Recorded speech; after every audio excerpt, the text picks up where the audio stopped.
got the size, huh? Hey, Film Tricks of Politics, episode 2, take 1. Yo, hey, what's up? What's up? We are Film Tricks of Politics right now. Thank you for joining us back for our second episode. Really appreciate you guys going to check out the first one. If you haven't seen it, go check that out right now. But you can come back here and visit us. But on episode 2, I kind of wanted to, I was scrolling, saw some things, and it was like talking about like how you watch a movie, Netflix and chill, all those kind of things. Well, I saw that they were talking about like they're saying the plot like a couple of times with the actors and everything, like different actors. So some of y'all that don't understand what plot is part of the story that when you're watching a movie. So the plot can be like a conflict, like the problem, the why the character's doing what they're doing. The story is like the and then, like, okay, this happened, then this happened, and then this happened, but as we're watching it as an audience, we want to know, like, why are we watching this movie? Like, why are we checking this out? And that's where the plot comes in and the conflict. And so whenever I was listening to this like meme that was going around, it said like Netflix, Hulu, like movies, like there's some of their originals, the way they're writing them is that they're writing them to where they're kind of saying the plot 3 or 4 times because they know that we're on our phones and we're scrolling. You're watching a movie, you're on your phone. Some people that's their break and their outlet, but they're still kind of like working their mind on what you got to be distracted. We got our attention span seems to be a little bit slow, a little bit like, hey, we got to make it move. So when we're watching this movie, it's supposed to be relaxing or kind of like escapism. And we kind of lose that. And so sometimes I think like that's why I maybe turn the phone off, set it to the side, and really get into the film. But a lot of times you get into that because maybe you've seen a review, maybe you've seen like some sort of trailer or something like that, or you just talked about it with one of your friends, kind of referred you like a good movie, like, yo, have you checked this out? And like, nah, what's that about? And then you kind of get it ready and you want to go and get some, your snacks, get your pajamas on, sit on the couch and relax and get into the movie. And that's like a active engagement. That's like an active watcher. And then you have those that they may have, maybe a busy job and they don't get a chance to be on social media as much on their phone. And when they get home, it's like, okay, I'm scrolling. Let me see what's going on. And you get locked in on an app or something that you're scrolling on. But you're taking a relaxation on the couch and you're still watching some TV, but you're just kind of like moseying through the phone, catching a little bit of the movie. But then you just find yourself like, what's going on? What's happening? But so now I think, so what I'm assuming and looking at is all allegedly, I'm just, speculating about how we're watching TV. I believe that they are saying they're repeating the plot through different characters. So that way, by the time you tune back into the film from looking at your phone, you catch, someone saying what the plot is. So you're like, oh, that's what's going on. That's why I'm invested into the movie, and that's why I'm watching it. Versus the active, engaged watcher with you got to have some sort of willpower in order to like want to watch, more and want to focus on it and watch it all the way through the movie. But sometimes that's coming from, like I said, you kind of know a little bit about the movie. You're interested in seeing what's going on. And so the plot, a lot of times, like I said, that's the why of the movie. So when you don't know what's going on, that's why you're like, oh, man, what's happening? What's going on? So I believe the movie Rip from Netflix is the one that they were using in the story whenever I saw this clip. If I find the clip, I'm going to definitely share it with you guys. So it's going to come up from this dialogue because people are on their phones while they're watching. And, it wouldn't be terrible if you reiterated the plot 3 or 4 times in the dialogue because people are on their phones while they're watching. You know what I mean? That's a $20 million rip. You want to steal this rip? Just say it out loud. You think I want to jack this rip? You gotta move this money, man.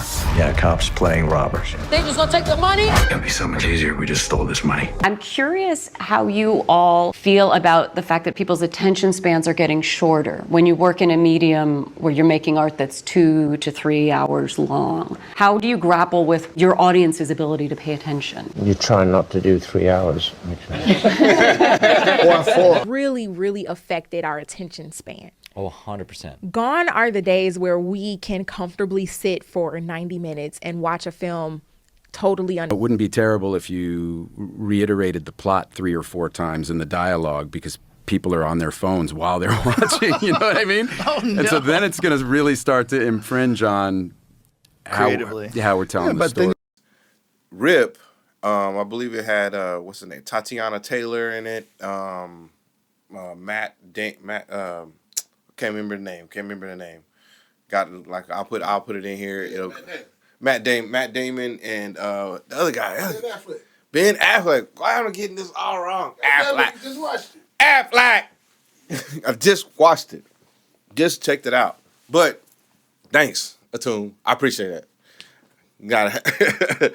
So, but I think that with Ben Affleck and Matt Damon in that movie Rip, I believe that the characters end up saying what they're going to be doing. Like they're going to be ripping off a heist, or someone says in a different way, like, hey, we're going to go and do this heist. And yeah, you talking about the Rip? Yeah, the Rip. Then somebody later on will be like, I don't know. She was talking to some girl on the phone, and I think they got a rip. They're doing the Rip. So they'll just put it in different dialogue with different characters, so that way at some point you're going to catch it, so that way you can catch on and watch throughout the movie. Because again, like I was saying, these are data IT companies, you know, Meta, Netflix, Hulu, all of these are data companies. So they're analyzing not only the movies they're putting on there, they're analyzing our actions and our movements, how we're interacting with their product. These are products that they're putting out. So it's to me, it's very, very clever, cool. When I heard it, I was like, wow. Because now that changes the writer that's writing the scripts. So they're manipulating the dialogue in order to keep the audience engaged, or at least bring them back in. Now they know, they're like, okay, they're not engaged. We know how to lasso them back in and keep them locked into this movie and this story. So let's make sure we keep reminding them the why they're watching it, the plot. So remember that the plot is just is a conflict, you know. So you have a character that's like, I was listening to another video, and he had a character, and that's like, you know, they want to get across the street to get to the chicken. They want to get to the cross street to get to the chicken, and they just gotta get to the chicken. I don't care if the chicken's alive or if it's fried chicken or whatever kind of chicken, but they have to get across the street. And so a car coming in front or slipping on a puddle on the sidewalk, all of those are obstacles and conflicts, and we see and we watch to see how the character is going to respond to that. How are they going to work their way? Because at all costs, they have to get to the chicken. You know what I'm saying? So that's where the plot is like, okay, why are we invested? We invested because we want to make sure this person can get to the chicken. So that right there is something that is going to help writers when they're writing to kind of like really cater to the audience of the platforms they're putting them on versus going into a movie theater. Because going into a movie theater, you know, you pay the ticket. It's got a nice ambiance. It's a big screen. You're watching it in a social setting where, like, there's other people in there, and you're watching them. You're watching it together, and it's just a whole other feel, especially with the speakers just right, and all the bass and everything, and then you get the concessions, all of that. But also, too, as you're watching it, so say you're watching something that you may not be too interested in, just like if you're watching it on Netflix. You could just click it out and go to another movie or go to a documentary, whatever. But when you go to the movies, you just paid your ticket for a seat. So now you're in a social setting in front of other people. So now if it's bad, it's like, do you walk out the theater and leave? Some people do. Some people do walk out the theater and go about their way like, man, that movie's horrible. But by the time you do, you may be kind of invested in it to where, you might end up getting up and then just kind of sitting back down or just locked in. So the setting of where the movie will be at and where to play, I think it has a lot to do with how we're going to interact and how we're going to engage. Because, can't change the tidal wave. We're at home. We have access to our phones. I believe what they're saying, 73% are watching Netflix on their phone. Yes, sir. So on their phone. So, I think that it's just something that I'm stuck on the words right here because I'm more so because I'm thinking about it that is what we do. I'm that's where it's going. So writers, you're going to have to put on your big person pants and we're going to have to really write some good plots, really write it out where the plots are very concentrated throughout the story. So that way the viewers that are at home watching on their couch, relaxing because things are hectic, things are chaotic, kids are going everywhere, practice, and things got to get going. Dad just got home, mom just got home. All of those are going on. You want to spend some time together, but you got to get this book report. Somebody just sent you an email. You got to get that out. Text messages. Grandma been texting you all day. So now you get a chance to have this 2 hours, maybe 2 hours, to watch a movie. Are you going to scroll through it? Or are you going to be an active, engaged watcher? To get the experience of what we're really doing when we're watching movies. And that's escaping the world that we're in on an everyday basis. That's what makes it cinematic. That's what makes the movie watching experience so unique and elegant. That's why I believe that, just like a lot, I believe the box movie theater will never go away. It'll always be a nostalgia. It's because it's something to go do physically, And I believe the streaming and the mobile phone movies, and right now the vertical movie scene is going crazy because they're developing whole apps for just vertical movies. I believe it's just like we're going to learn here pretty soon on the interview we just had. It's like another connotation, like another level, another layer of how we are going to be watching and engaging into our movies. But this is Film Tricks and Politics. I'm Kane King, the filmmaker's filmmaker, and I just wanted to come in and talk about plot with you guys and story, and we'll get into some other things here later on. But make sure you hit the like, subscribe, and follow. Smash that like button, and peace. Oh. Cut. Man, them niggas talking about walking out the movie theaters. Man, that sound like some white people shit. Like, nigga, how much this movie cost? Yeah. Like, I was sitting through this bad movie. Like, nigga, I ain't never heard a nigga walking out a movie. Like, man, sometimes I walk out of that mug. I walked out of one halfway, but nah. Most of the time, I'm gonna watch it through. Like, nigga, this trip costs $200. But that was like a dollar movie when they had the $1.50 movie around. Yeah, I was like, okay, I'm gonna go watch something else. And $100 to go out with the family night. And we used to skip around. Like once you pay the ticket to get in there, hey, I'm staying in here all day. Right.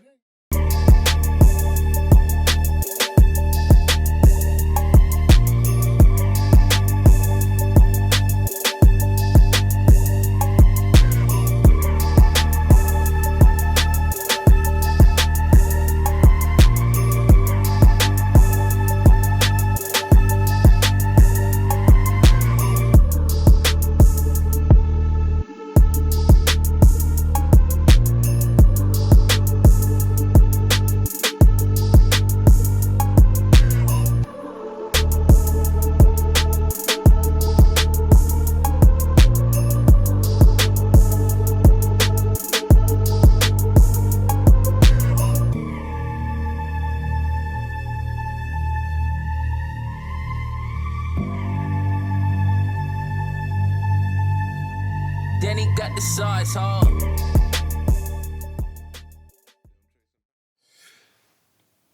Film Tricks and Politics, episode 2.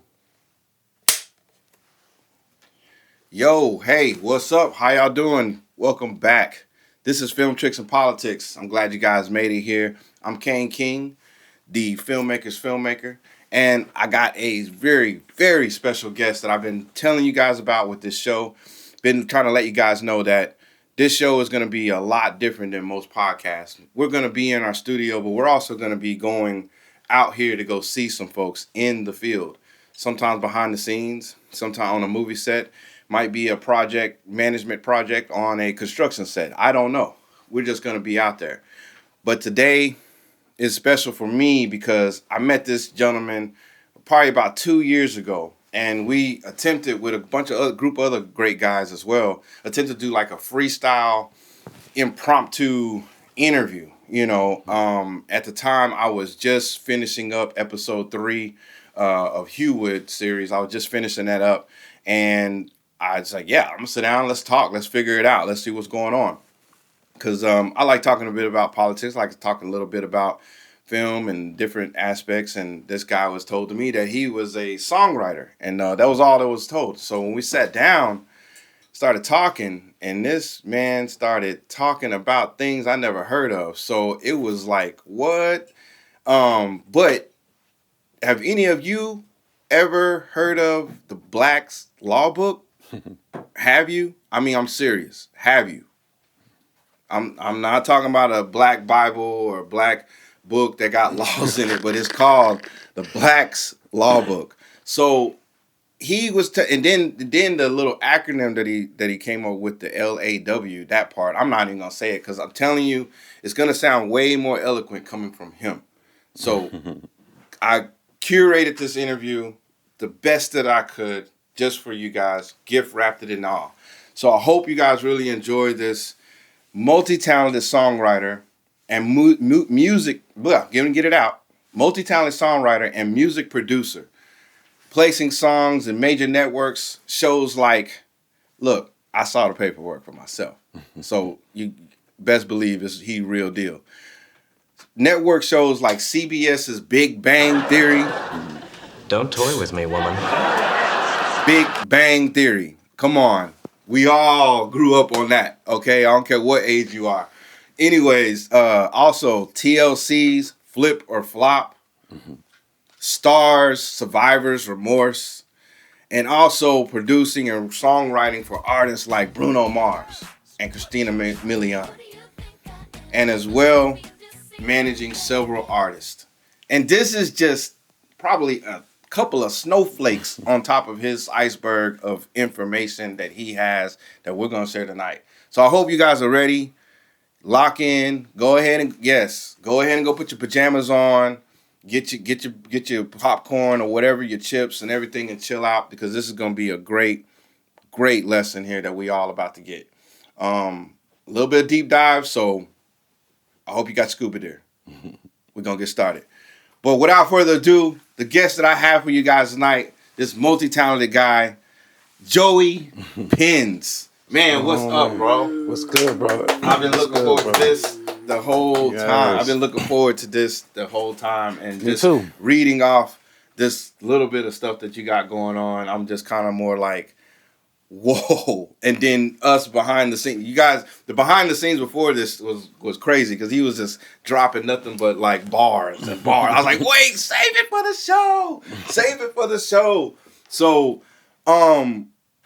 man, how you been? Man, I've been good, bro. Just chilling, trying to stay warm in this very cold weather we've been having lately. But yeah, man, just studying, researching, getting deeper to the truth, and trying to share it with people like mine, like yourself, man. I appreciate y'all having me on here to. Man, we appreciate it too. To dive into some places that not a lot of people willing to go. Man, that's true. We want to go there. We want to dive into it. And yes, we've been battling this cold weather. Man, I just did 1,500 miles driving. Get out. From where? Yeah, we went to Oklahoma. Get like out. the little corner of Oklahoma closest to Amarillo area. I know it's cold up there. Cold, snow, ice. It's hard.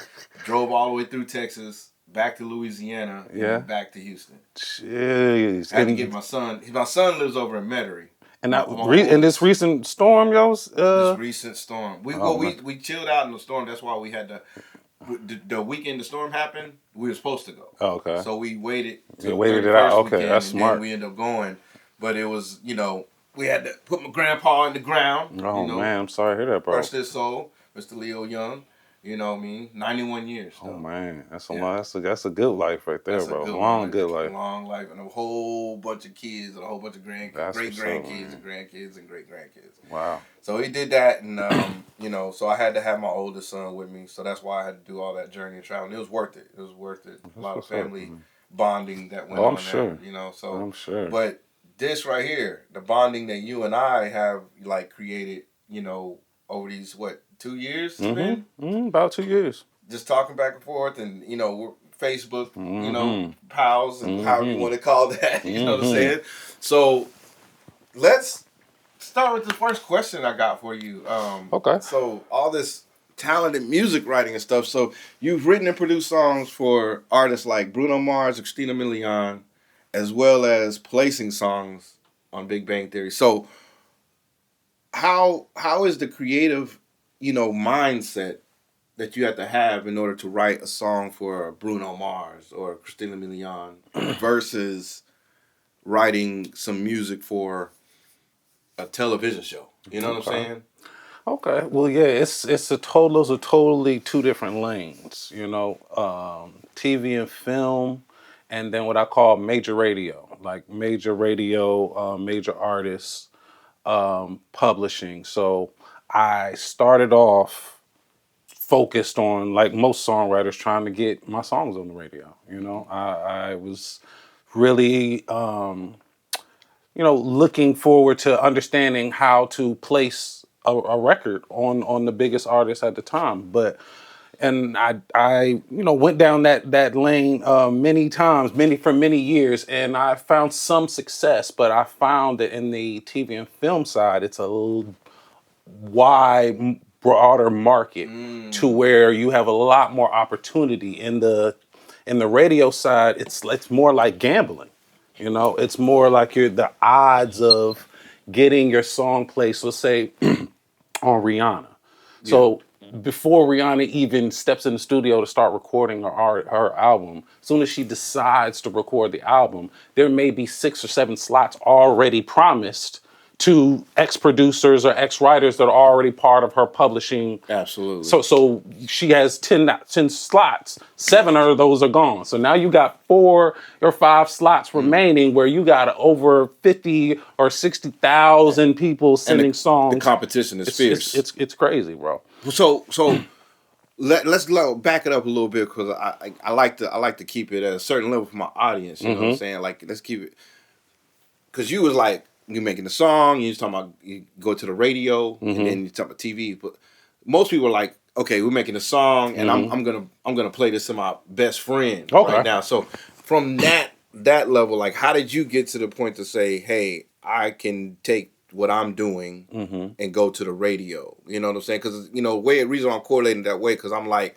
I feel like as a filmmaker, I'm doing the things for me to get to the Paramounts and the WB, Warner Brothers type of thing, the Hollywood apparatus. But at the same time, we're in a revolution of things are changing where you can do independent a little bit harder. So, but from the music side, like you writing and have a song and you're like, oh yeah, I could go take this to the radio. Like, how do you get from that to that? Well, the relationships comes through your publisher a lot of times. So a lot of times with an artist, you have songs that are submitted, and the publisher will tell you, they'll reach out, they'll say, hey, such and such is having a project. They're looking for this type of song.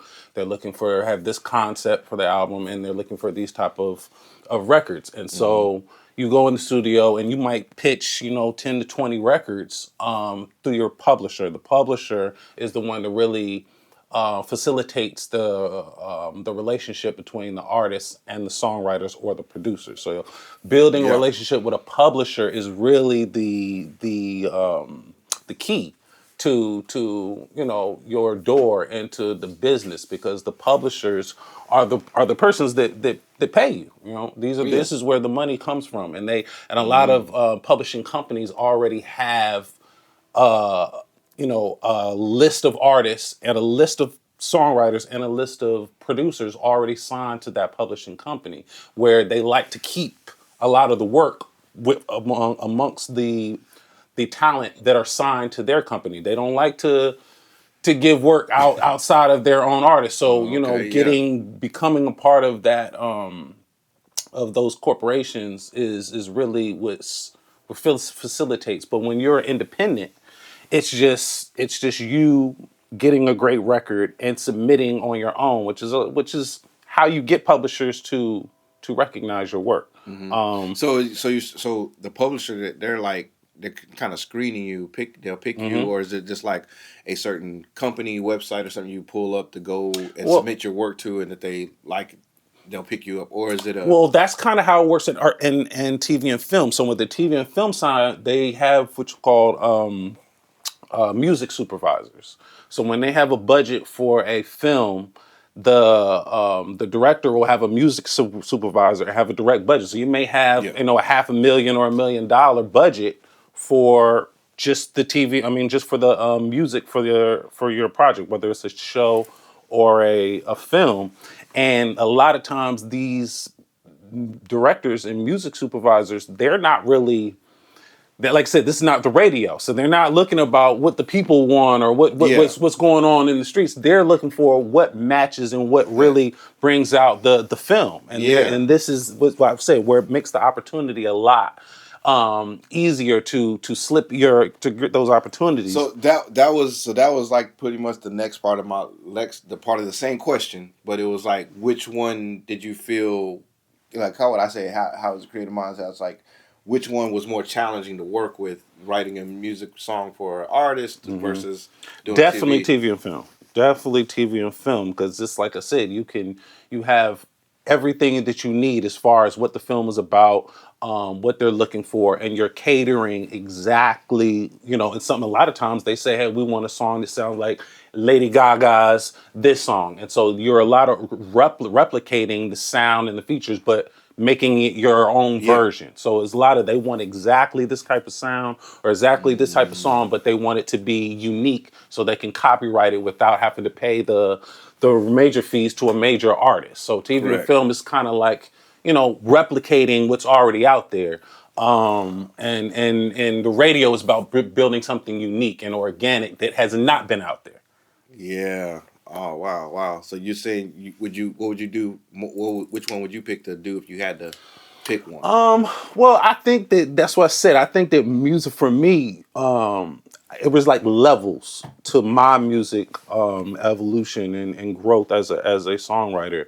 And initially, when I got into music, it was just about making music. So when you're just making music, that's when it's the most organic. That's when you're the most creative, because you're just in your element. Yeah. You're not getting paid. When you start getting paid for your music, it totally changes the energy in which the music is created from, because now it's work.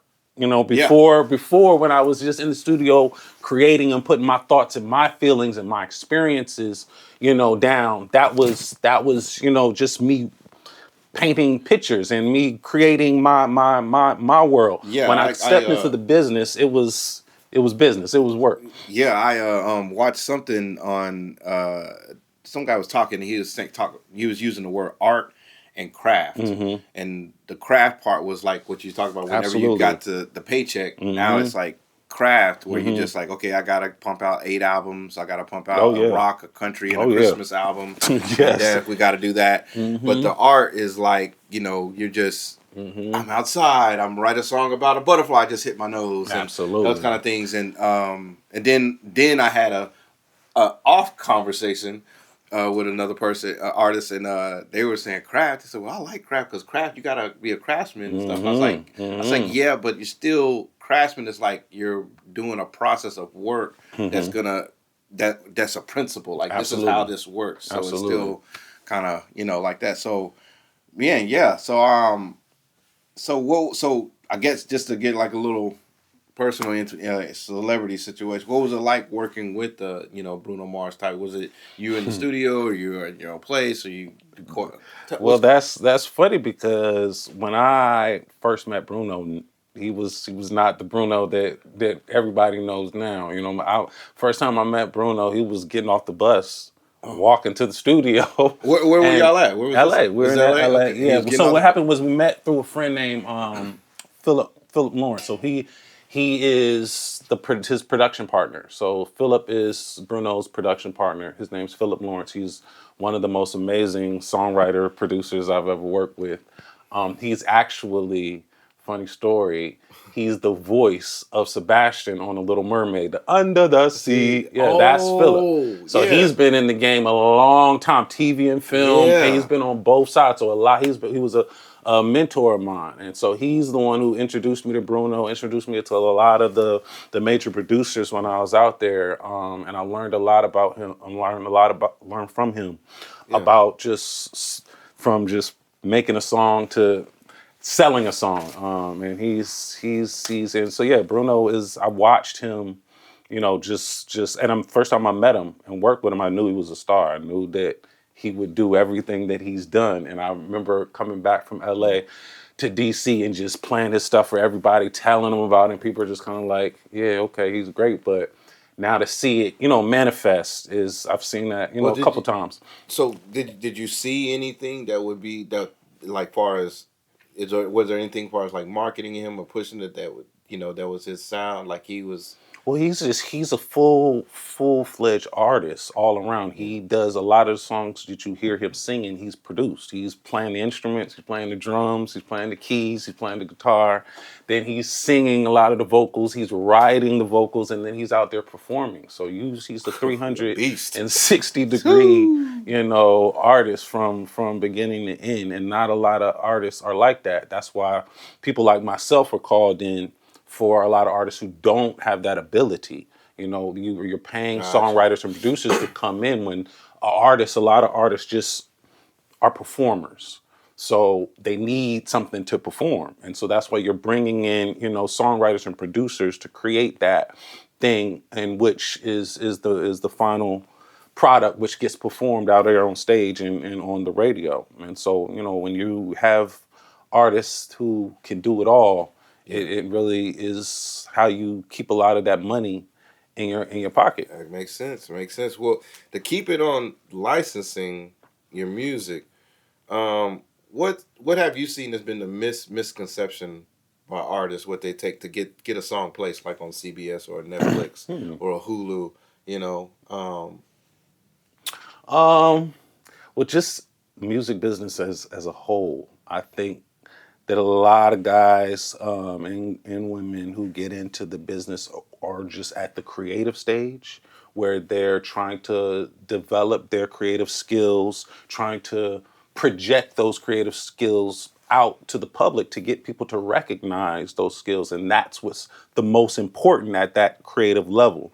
But when you step into the professional level, the business level, it's a hard transition to go from that creative mindset to the business mindset when at the same time, and that's one thing that I'm at now, but it took me a long time to finally get to the business mindset because I was so focused about harnessing those creative skills. So what do you think could be like a solution right now? Now that you know that now, what, like, for example, somebody 17, 18, or you could be 52 and you're just starting your music career. Say, because I don't want to ageism, because damn, I just did it. Damn. My bad, y'all. I ain't want to do the ageism thing that you got to be young to music. Whenever it's a point an artist starts to do music, what could we do there? Well, I think like you said, the misconception, I think the most important thing to know as a songwriter about your business, which is writing songs, is the value of what you're creating, right? Yeah. So when you create a song, most people believe that, hey, I wrote the lyrics, you made the beat, right? So we're going to split this song. Yeah. You're going to take 50% and I'm going to take 50%. That sounds good. That sounds good. Let's draw it up. Let's draw up the contract, right?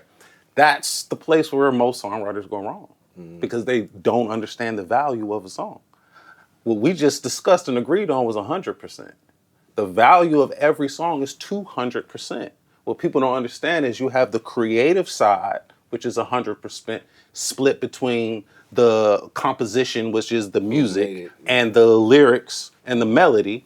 That's 100% on the creative. And then you have the publishing side. There's another 100% of value on the publishing side that most songwriters have no idea of how that works. And so that's why a lot of publishing companies end up pulling the that okie one more doke. time for the folks in the back, because they need that was killer right there. Yes, every song is the value of a song is worth 200%. That's the first time I ever heard that. 200%. The creative share and the publisher share. And so when you're doing any business about selling your music, you have to understand the value of what your product is.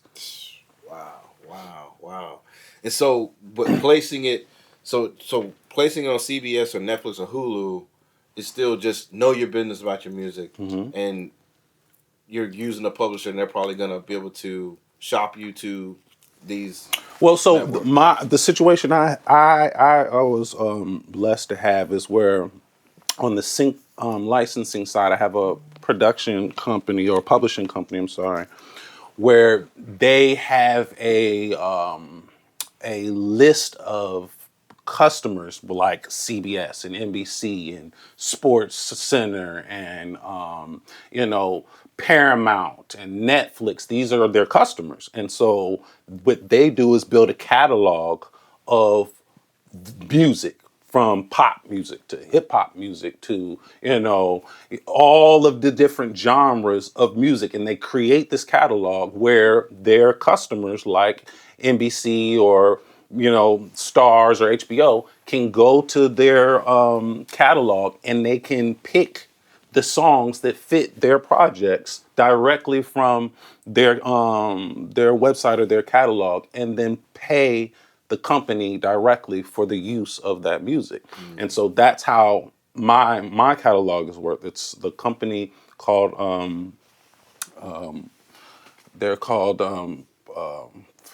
they actually changed their. Yeah. So, but you covered that. One of my questions there, the ownership and publishing. I never heard that put it in that kind of way, like 200%. Like you got that, because that's so real. That's so true, and that is where a lot of us get caught up. I was a young musician myself and everything like that, and in a band, 6-piece, and I've done some solo projects, stuff like that, but 6-piece, band, and we all were creating the musical sound of it, and then also I was kind of like the dad in the band, where I was doing the behind the scene, the band, booking the band, and doing the business stuff like that too. And so I always knew there was something with the publishing. I always knew that, and that conversation was always the telltale conversation of who's real around me.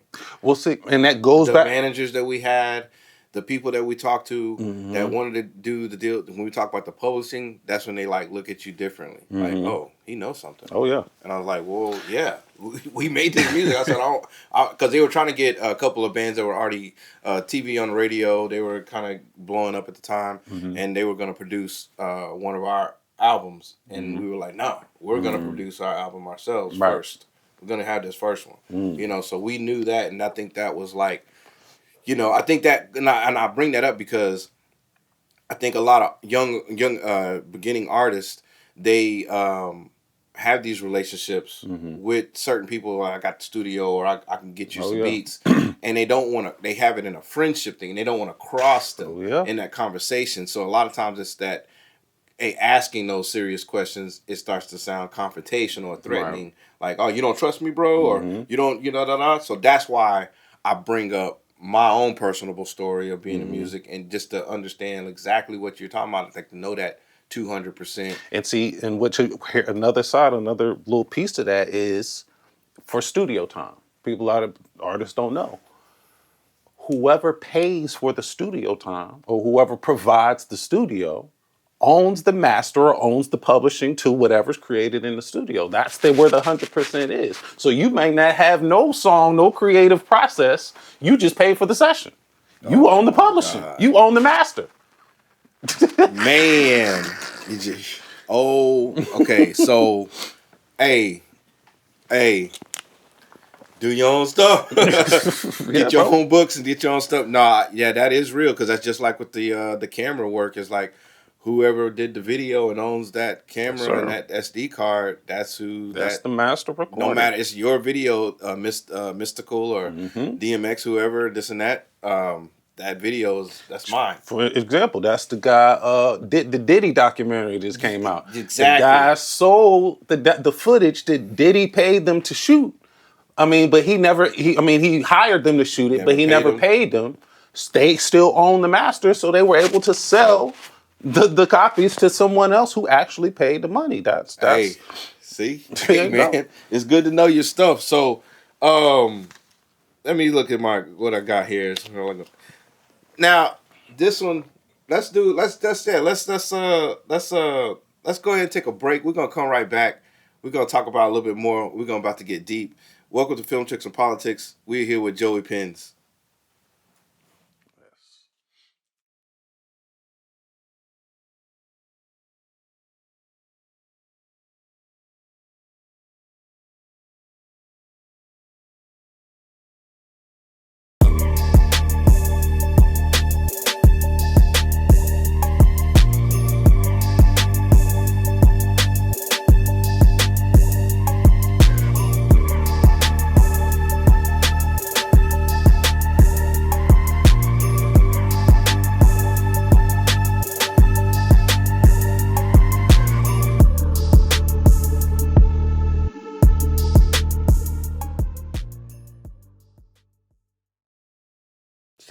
Second episode. Hey, what's up? We're back. Film Tricks and Politics here. We're sitting with Joey Pins, and we have been talking and discussing music licensing, all the crazy stuff he's been on and everything like that. So, the question that I had when we was leaving off was surviving the industry. What does that look like? Man, tough skin, bro. You gotta be able to be told no many times, and you gotta be able to take that to the chin and really, not take it personal. That's really one thing that when I got into when I moved out to LA, I read this book called The Four Agreements. And one of the four agreements was to never take anything personally. And that thing, you got to realize it's business. Yeah. It's business. And so to have longevity, you got to believe in yourself. You got to know who you are. You got to know who you want to be. You got to know, what you're willing to sacrifice. Yeah. What you're willing to give up. You got to know all of this stuff going in it. Because if you don't know it going in, people can compromise you at every turn. This is what I always say. I always say that to young artists, the beginning, with saying like, hey, you need to know your number. Know your number that you cool with. Like, absolutely. When people say know your number, like when I'm in film, when I started out doing film production and video production and stuff like that, I was like, am I okay with making $50,000 a year doing videography? Am I okay with $150,000 a year and I'm making movies and doing video and I have a good life? Yeah, I'm good. Right. Knowing that there's bigger dollars in the industry that I'm jumping into. Right. But I have to know my number. Like, can $150,000 a year sustain me and my family? And still have a peace of mind that I'm doing something that I like to do, that I love to do. Right. Because we've all had the 9-to-5 jobs. We all had those works, and probably still will have more 9-to-5 jobs, type of thing. But when you're seeking your passion and those kind of things, I believe that goes a long way with this music career, entertainment career, we want to call it. Absolutely. It intertwines. I think you were mentioning something about like that off camera. Oh, absolutely. That's huge. That's what I would say to those who have had a longevity in this business, have had that and have known those things, because without it, you can drift. You can drift off your target real easily. That's what I learned just living in LA, just living in Hollywood, man. If you're not grounded in what you came there to do, and you can end up in places that you never expected to be. Yeah. And so, that's what I just tell people. One of them Cat Williams rooms, huh? Exactly, bro. Exactly. Or should I say Nori? Shout out to Nori Drink Champs. He said there's three doors, that you can go through. For sure. But each whatever doors you got to go through, you definitely need to know your end game, For because sure. somebody else is gonna make it for you. Absolutely, bro. So, absolutely. Man, that's some good knowledge right there about music licensing and publishing, and those kind of sorts. I want to kind of switch gears into what really interested me into like learning more from you. You know what I'm saying, and bouncing political views off of you, and hearing your point of views and stories and things that tie together. Like, wow, whoa. But it also goes with what we were just talking about, knowing your business too, because you gotta know how to read contracts, right? For sure. You gotta know the legalese, For sure. the language that these lawyers and attorneys and what do they call them? Good God, I'm trying to think of it for the movies. Aggregators, to get your film in, because you as a person is not walking into a Tubi meeting, no, or a Netflix. You're not doing that. The publishers or people who have those relationships, the aggregators, the entertainment attorneys that have those relationships, they're gonna do it because they understand it's gonna be paperwork that you're gonna have to deal with, contracts. Speaking on that, contracts and knowing how to get like Black's Law Book, law, language, and power. Black's Law Dictionary defines the language that shapes how laws are interpreted and enforced in today's world. Absolutely. Political, yeah. So, but yeah, Black's Law. What, how, what, who, what, when, where, how, what. Darn, that book is it's like my Bible, man. It's like it's the everyday. I don't not use my Black's Law Dictionary every day. Every day. It's every day I don't open that book, man. I don't see how people go a day without opening it. I don't understand how people survive. It's like the literal. So for me, what I started to probably about 5 or 6 years ago, I left LA. I moved to Houston with my wife. And that's when I kind of took a step back from just the music side. My catalog was, working on its own. So I had more time to focus on what I wanted to do now. And so, yeah, I really wanted to understand the law a little better. And that got me into realizing that in our country, bro, we all speak English, right? Yes. Have it ever occurred to you that English is a foreign language? Not on a daily basis, but when I do think about it, getting conversations, it's like when you think of English and then you think of the southern countries, Spanish, and then you got, But we're Americans. But we're Americans. England is across the ocean. What is the language of America? Yeah, the native tongues, I guess. Legalese, bro. Legalese. The law is the language of America. Because that video you showed us earlier, though, that etymology video, that's whoa. Well, etymology is the root of words. It's where the words come from and what the words originally meant. So what would be American? I mean, how would... Hey dog, what's up, man? No, so I don't know. I'm just what it do? What it do?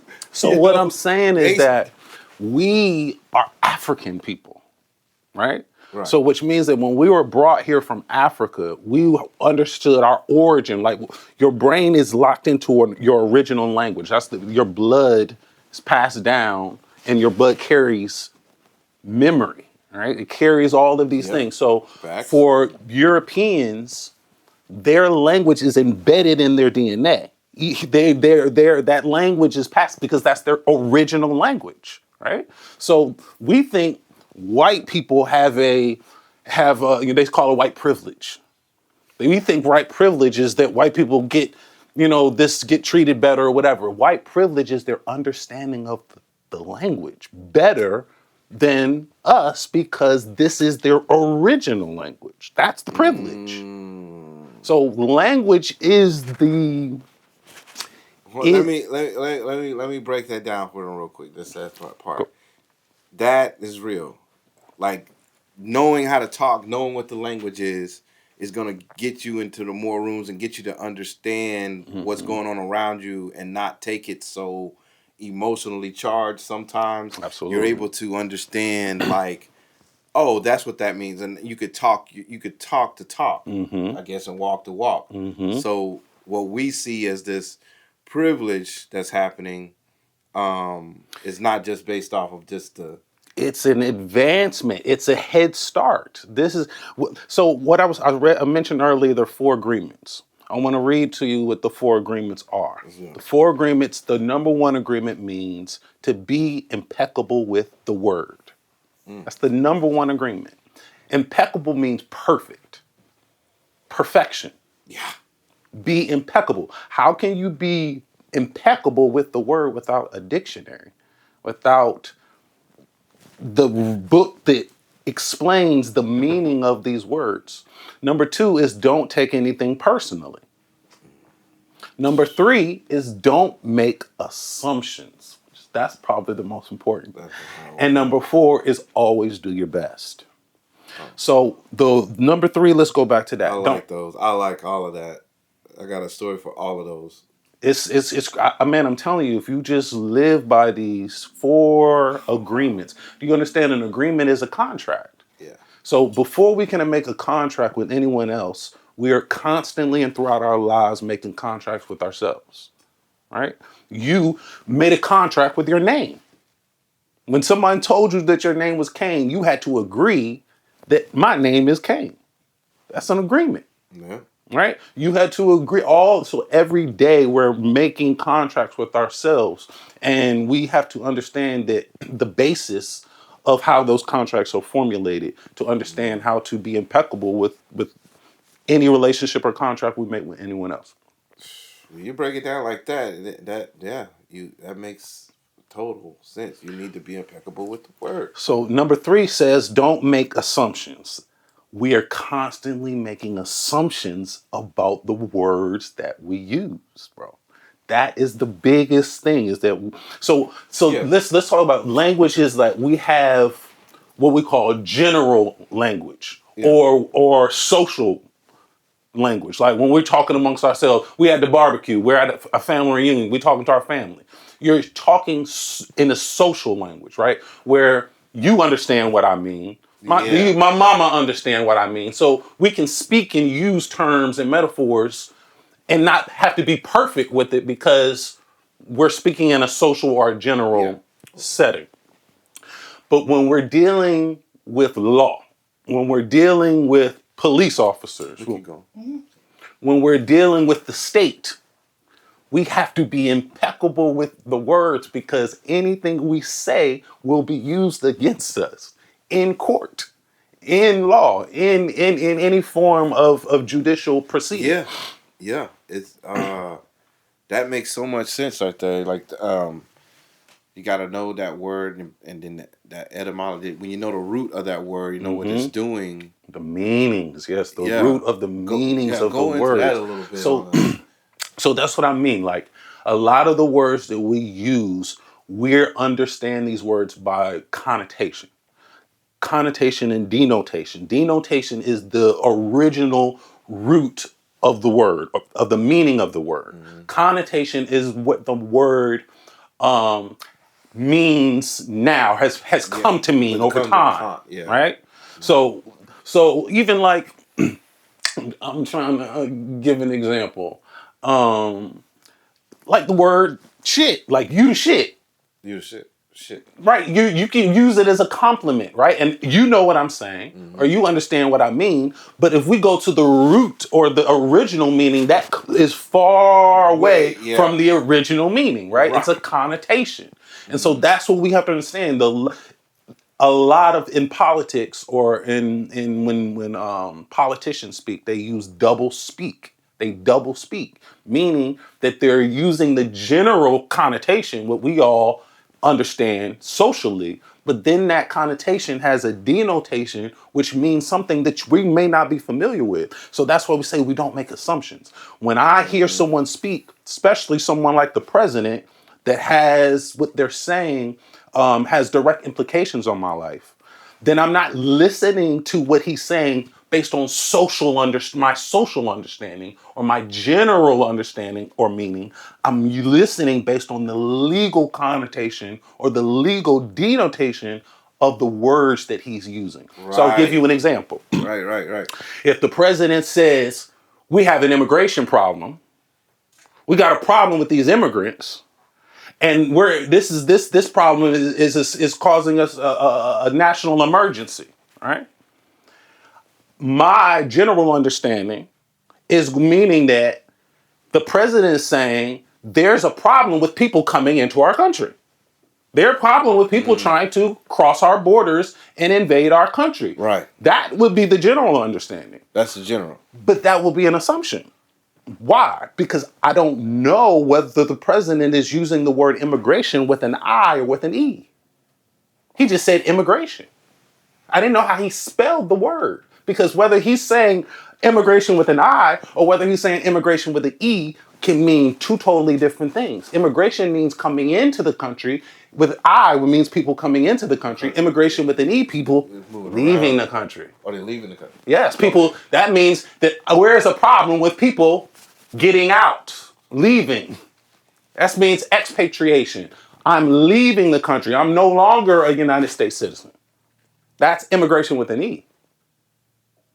So when he says immigrants, you don't know which direction the word unless it's spelled out for you with an I or with an E.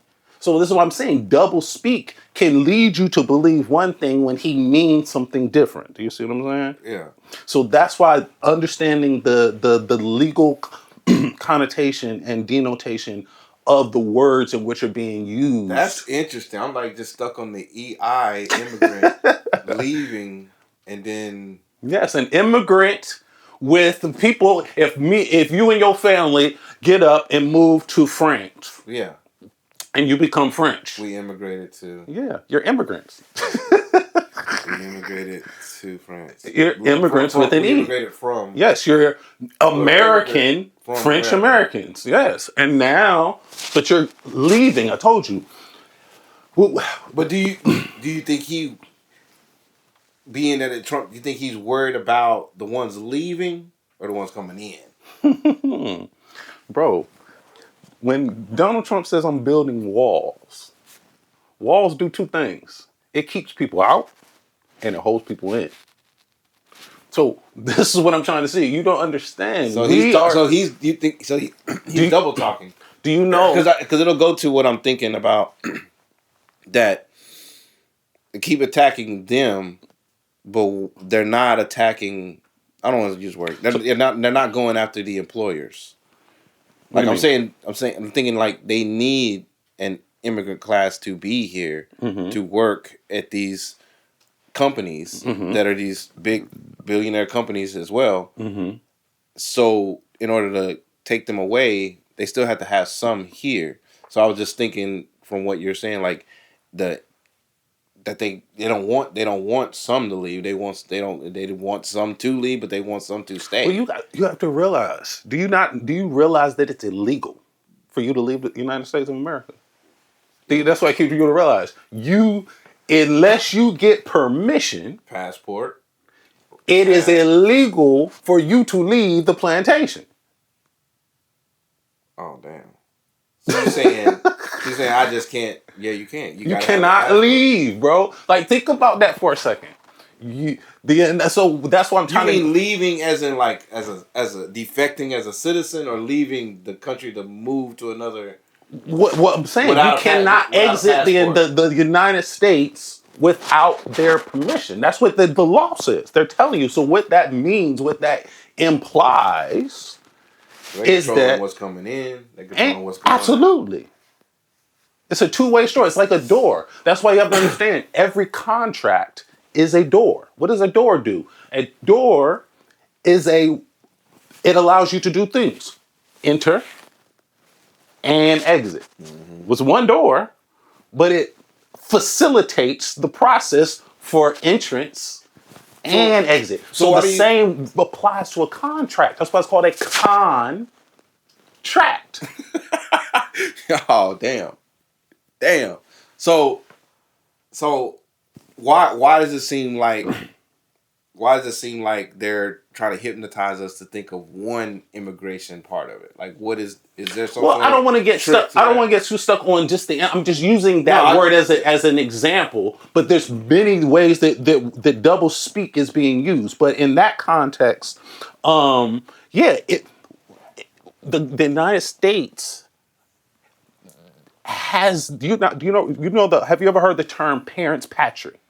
Parents patry. It's a Latin. Let's look in the legal dictionary. Yeah, let's look in the legal dictionary. Parents what? Parents. Parents. Parents. Watch this. Parents patry. Parents patry is the doctrine. Let's check this out. The doctrine by which the government the state regarded as a sovereign, the state in its capacity as a provider of protection to those unable to care for themselves. So parents patry is a Latin term, which means the parent of his country. So the United States is a parent. These citizens are my children. My children. Can your child get up and leave your house when he wants to? Hell no. Bet not. Exactly. Without your permission, right? Your children cannot get up and walk out the house and leave the house without your permission or authority. All right.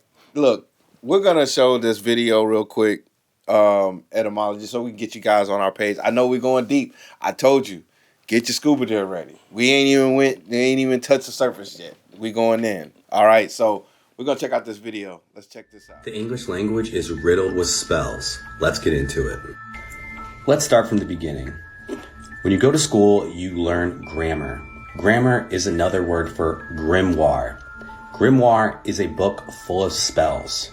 You learn to spell words correctly. You are now learning how to write spells.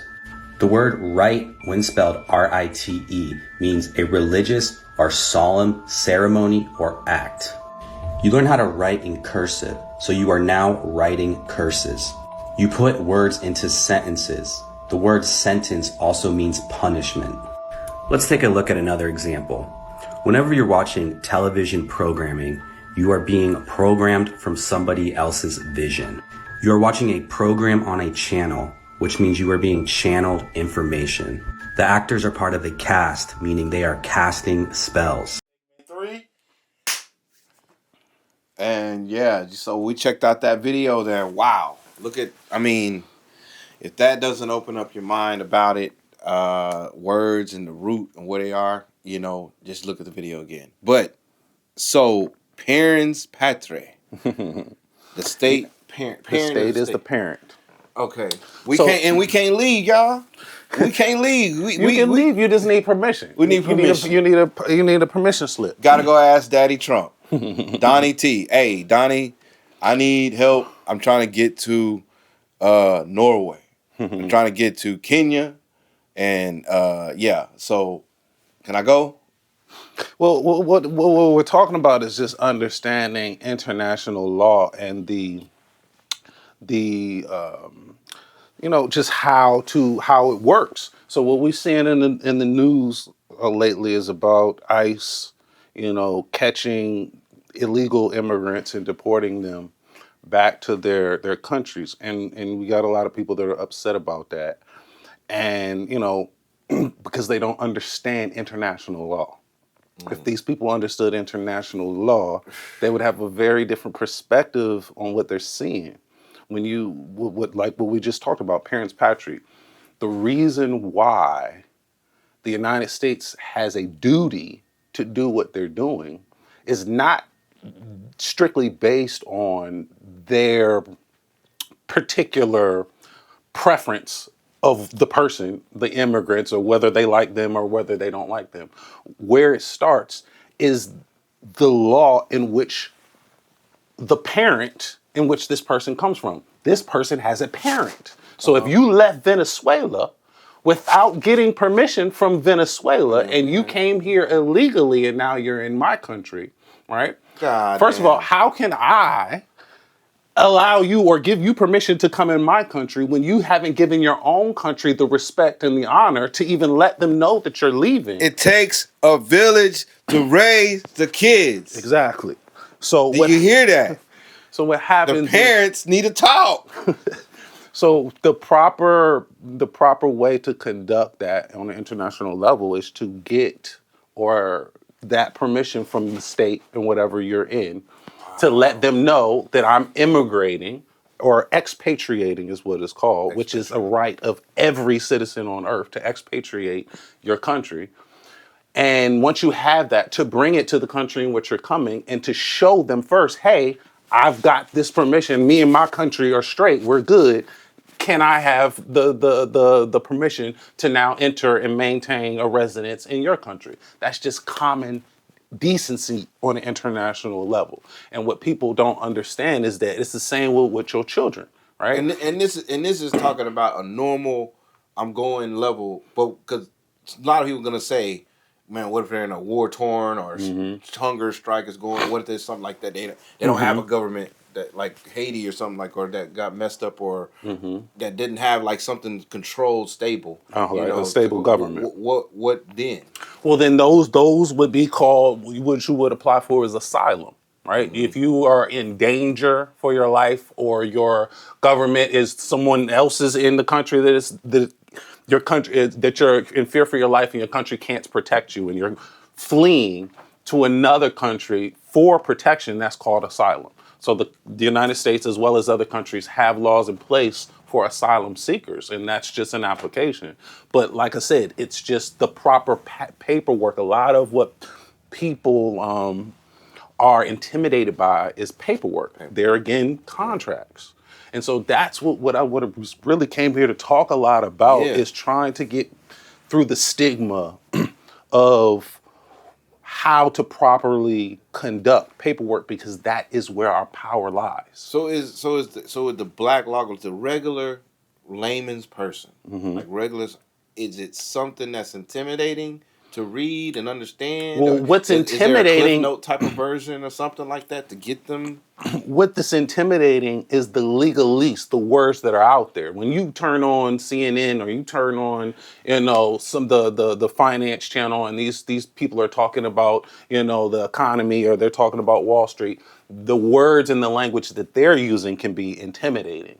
But when you use the black laws of the dictionaries, you realize that the words that they're saying are not so intimidating, that you do understand. You just didn't use that language. You didn't understand. So there was a study that they did not a while ago, and it was about students in a rich white area based on students in a poor black area, and they did these SAT scores.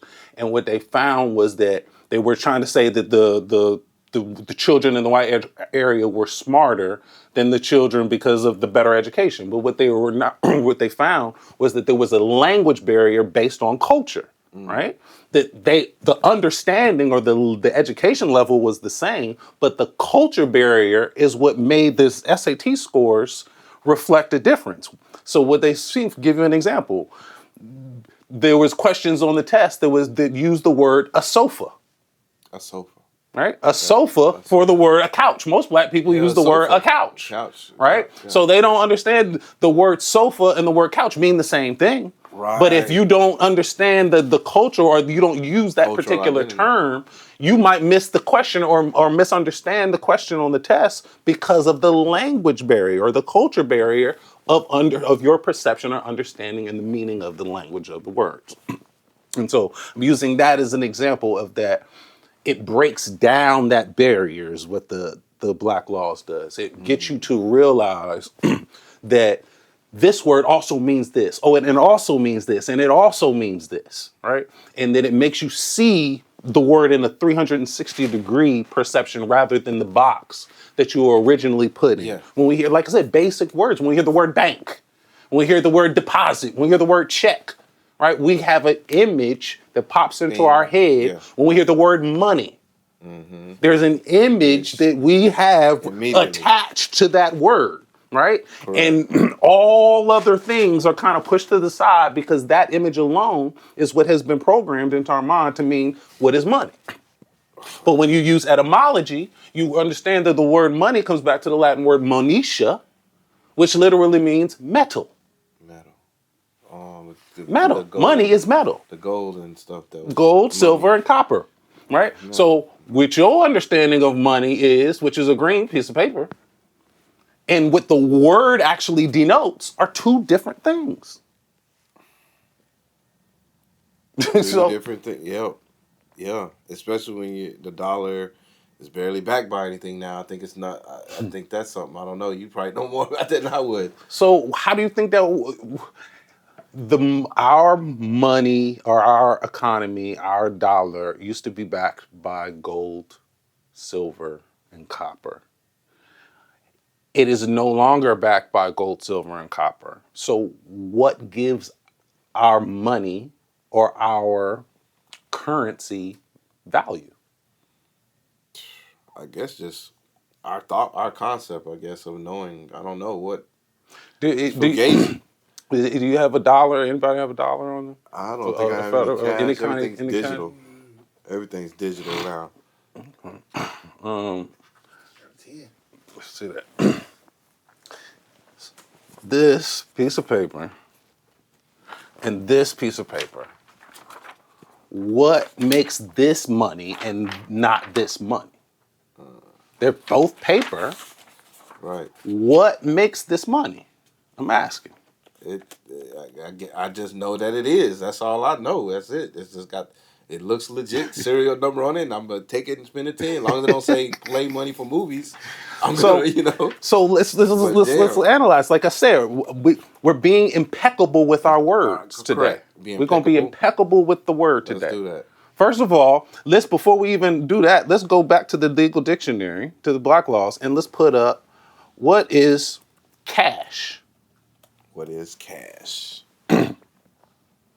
Cash, the noun. Cash means money or its equivalent. Currency, coins, negotiable checks, and balance in bank accounts is cash. Yep. Money is or its equivalent. Money or its equivalent. Right? So I told you money means metal. Mm-hmm. So what's its equivalent? This is equivalent to money. This is not money. Because it tells you on the front, a Federal Reserve note. Right? What is a note? Let's put it back in the dictionary, guys. Yeah. What is a note? A note. Okay. A note. A note is a written promise by one party to pay money to another party or to the bearer. A note is a two-party negotiable instrument, unlike a draft, which is a three-party negotiable instrument. So if I'm giving you a note is a two-party instrument. A draft is a three-party instrument. I'll give you another characteristic. A note is a promise. A draft is an order. So remember, orders are three-party instruments. Notes are promises, which are two-party instruments. If you want to understand money in America, you have to know that. Wow. Okay.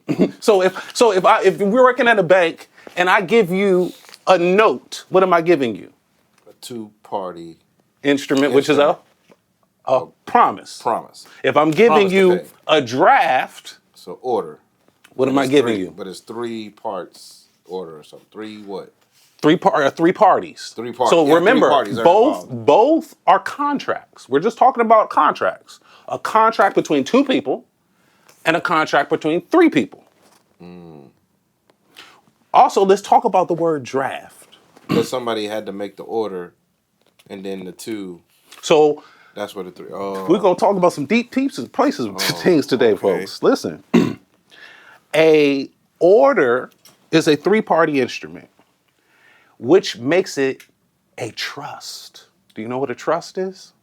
Anybody? A trust. That's why when they put on your money, in God we trust. What is a trust? The Shakespeare gave us a clue. And then he said, the world is a stage and we are all characters thereon, right? So in a trust, there are 3 characters. That's why I said 3 parties. A character, the trust is a grantor, a trustee, and a beneficiary. A draft has a drawer, a drawee, and a payee, or a beneficiary, the same thing. So just because the names are different, the same, a draft is a trust. So a drawer, matter of fact, I brought, yeah. can you grab my bag right there? I brought, Told you we getting it in today, y'all. I brought something with me. I brought checkbook.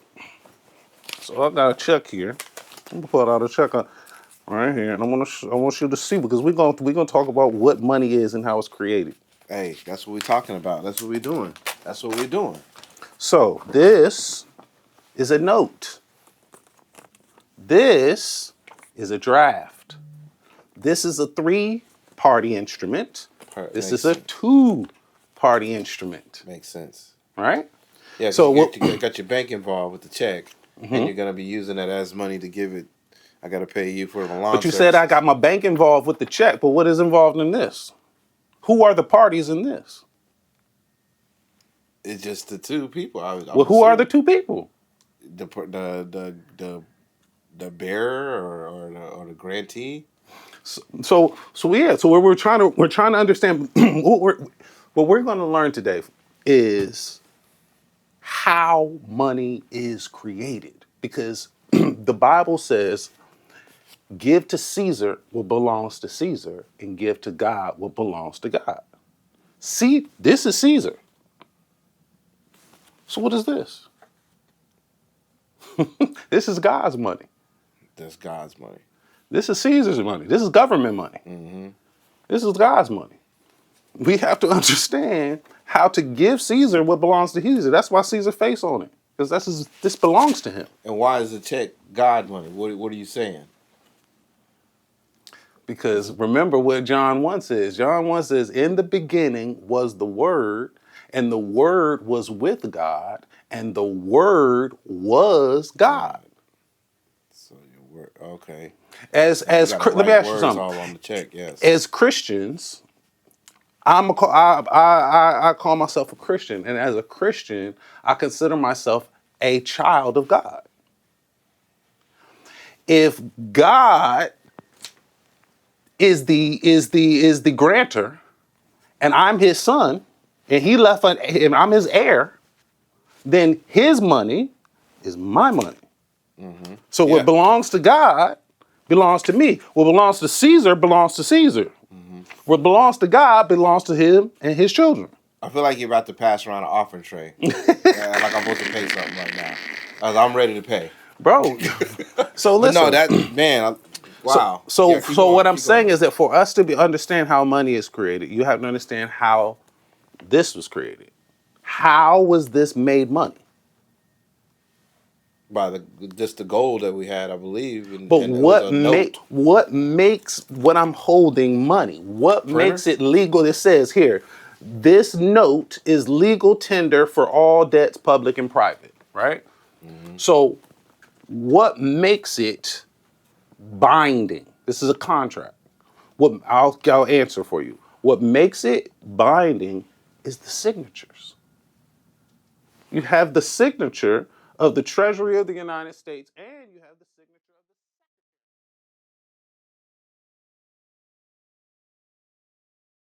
the. We just got a master class on Black's Law Book on securities, and what we need to do right now is, hey, tell them how we can find you, your name, and we definitely got to have you come back and everything like Man. that. I'm down.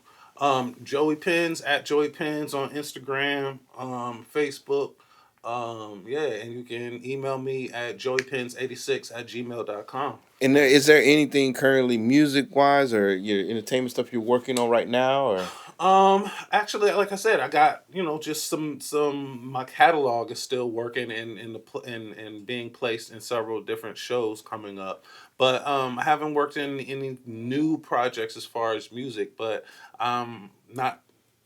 I still have music that hasn't been released. I know you have play stuff. For you, Okay. Sometime and that's gonna be the next show because actually that's what we need to do. We need Okay. let's focus on some of that and this still too, and you guys in the comments, y'all put in the comment what you guys took interesting that what he was talking about and that we can expound on, because this is what this is about. I told you this interview was gonna be deep diving, and you're gonna leave something special with it. I hope you guys enjoyed it as much as I had. We're gonna get out of here.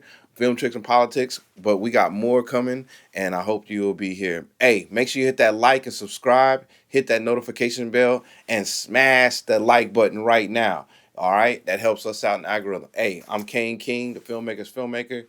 I appreciate you, brother, being on the show with me today. You know what I'm saying? And we out. Hold on.